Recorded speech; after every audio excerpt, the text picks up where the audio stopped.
Space travel has the potential to save humanity.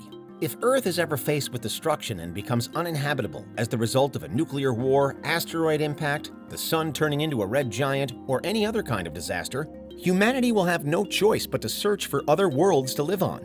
However, space travel could also be the very thing that causes us to abandon Earth in the first place. This is Unveiled, and today we're answering the extraordinary question: did scientists just prove that space travel will end the world? Do you need the big questions answered? Are you constantly curious? Then why not subscribe to Unveiled for more clips like this one and ring the bell for more thought-provoking content. Space is the next frontier for humanity to conquer.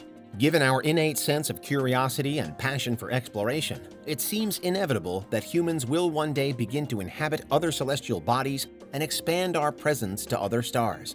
Going to space also inspires people back on Earth and provides plenty of benefits to our society. Some of the most popular technologies in the world, like cell phone cameras and GPS, are the result of space travel research. It has also increased our ability to forecast the weather and raised our overall knowledge of the universe. Of course, space travel also comes with its fair share of risks. Anytime a manned mission occurs, there is always the chance for disaster. And the economic burden can be massive. Adjusted for inflation today, the first space shuttle cost around $49 billion to research and build. Beyond these obvious concerns, though, other problems have started to become more pressing. Recently, space tourism has become a reality, with many companies promising to offer a flight up into space for the right amount of money. But this rise in tourism can have potentially deadly consequences. The potential revenue from space tourism is astronomical. Already, companies have begun charging almost $500,000 per person for a 90-minute ride into the atmosphere, with just the promise of a few minutes of weightlessness and a good view of Earth. Most of us won't be able to afford a trip to space at those prices, but since there are already a few companies that are stepping onto the scene, competition is likely to drive prices down and lead to cheaper alternatives and technologies being developed. This could even lead to breakthroughs that make space travel easier. Scientists do have serious concerns, though, such as the effects on our atmosphere and ozone layer. In order to produce enough energy for something as powerful as a rocket or space shuttle, we currently require fossil fuels, and lots of them. Renewable energy is essentially unlimited, but we aren't able to harvest large amounts at a time.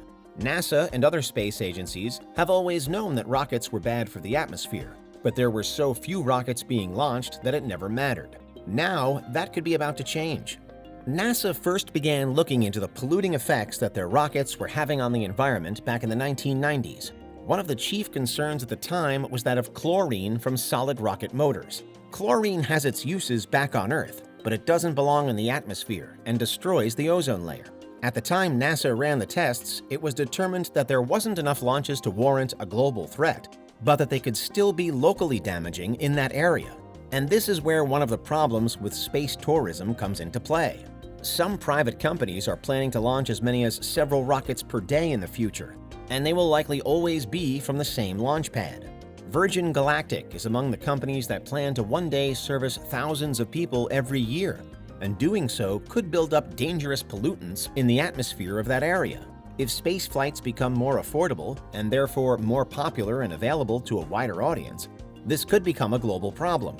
Each one of these 90-minute flights from a company like Virgin Galactic releases as much pollution as a 10-hour trip on an airplane.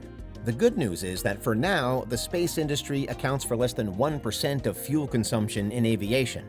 Despite this, if we ever reach the point where these rocket launches are happening daily, it could lead to space tourism alone accounting for 6% of the Earth's warming from black carbon emissions. There are both known and unknown risks associated with pollution from rockets.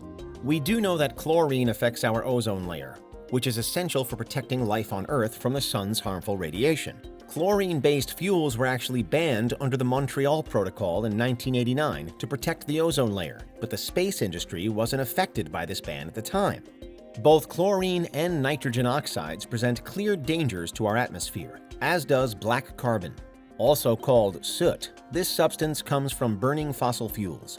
The real problem with black carbon is that it absorbs light rays and emits heat in return, which makes it a worrisome chemical for our climate. Other fossil fuel factories produce black carbon around the world, but rockets have an added danger. This is because rockets emit black carbon when they're already high up in the atmosphere, which causes it to get stuck in the stratosphere.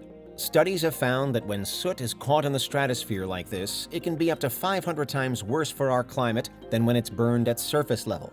In addition to heating up the planet, this could cause unforeseen problems with weather patterns on Earth and the overall chemistry of the atmosphere. Not all of the companies use the same types of engines, however. Blue Origin, for instance, uses a liquid hydrogen and oxygen engine to launch their rockets, which doesn't release black carbon. Regardless, it still releases harmful nitrogen oxides as a byproduct. In addition to the known dangers, scientists are worried about the unforeseen dangers that can result from increased rocket launches. For one, the size of the particles from today's hybrid engines are much smaller and lighter than those of solid rocket motors. They're about the size of carbon molecules, which means they're easily trapped and could stay in the atmosphere forever. This could cause differences in atmospheric temperatures that in turn affect the amount of rainfall, wind, intensity of the polar jet stream, and winter storm patterns in unpredictable ways. Much of the unpredictability comes from the fact that these pollutants are being released at levels we're not used to seeing. Most of our research from fossil fuel emissions comes from burning it at the surface level, so scientists don't know for sure what the consequences will be of releasing it straight into the atmosphere. What they are sure of is that a drastic increase in space travel could have dire consequences for the Earth in general. A study run in 2010 to explore the impact of black carbon emissions from rockets found that, despite flying far less than other industries, rocket pollution could one day be comparable to airplane and jet pollution. It's clear that space tourism has many pros and cons. It could provide us with cheaper and more efficient methods of space travel, but it might also rapidly worsen our already challenging climate problems. The irony here is that spaceflight could one day save humanity if our planet becomes uninhabitable, but that space travel could also be one of the things that contributes to the destruction of our environment. What researchers are sure about is that more studies need to be done on rocket pollution and the chemicals released high into the atmosphere. World governments are aware of this problem and could impose restrictions on space travel before it gets out of hand. In the long term, the ideal solution would be to find a rocket engine that won't harm the environment as much as the current ones, so that we can enjoy the benefits. What's your verdict? Is space travel and tourism worth the potential problems it could cause? Is it a necessary pursuit for knowledge, or something that we should scale back, at least until we have cleaner ways of going about it? There's a clear balance at play here, and as we learn more about the shape of our world today and in the future, there's an onus on the experts to get it right. Yes, we want to see the stars, but we also need to retain Earth as well, for the sake of our species and life in general. For now, that's why scientists think that space travel could end the world. What do you think? Is there anything we missed? Let us know in the comments. Check out these other clips from Unveiled, and make sure you subscribe and ring the bell for our latest content.